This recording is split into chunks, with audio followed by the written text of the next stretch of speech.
আসসালামু আলাইকুম, সকলকে স্বাগতম নতুন আরেকটি ভিডিওতে।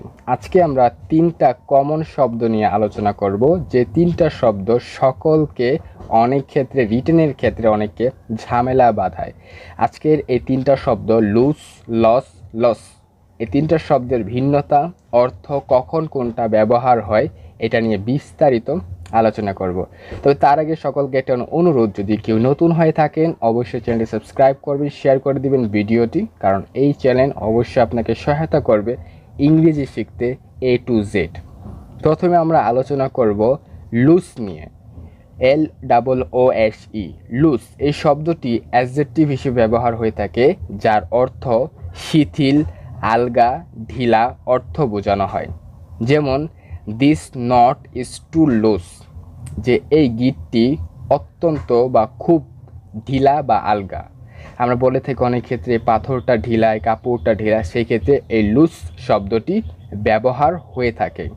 দ্বিতীয় শব্দটি হলো লস, LOSE, লস, যার অর্থ হলো হারানো কোনো কিছু। লস শব্দটি ভার্ব হিসেবে ব্যবহার হয়ে থাকে।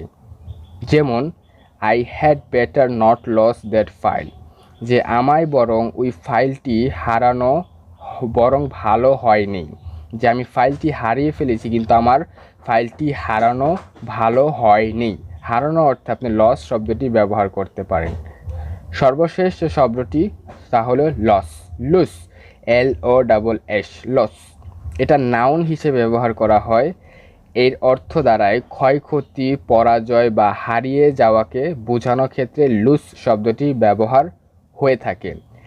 যেমন it was a great loss for me, এটা আমার জন্য অনেক ক্ষয় বা এটা আমার জন্য অনেক ক্ষয়ক্ষতি ছিল বা এটা আমার জন্য অনেক পরাজয় ছিল। তো আজকের এই ভিডিওতে আমরা লুজ, লস, লস এই তিনটা শব্দ খুব সহজেই বলার চেষ্টা করেছি। আশা করি আপনারা এই ভিডিও থেকে এই তিনটি শব্দ খুব সহজে বুঝতে পেরেছেন। দেখা হচ্ছে পরবর্তী ভিডিওতে নতুন কোনো টপিকস নিয়ে।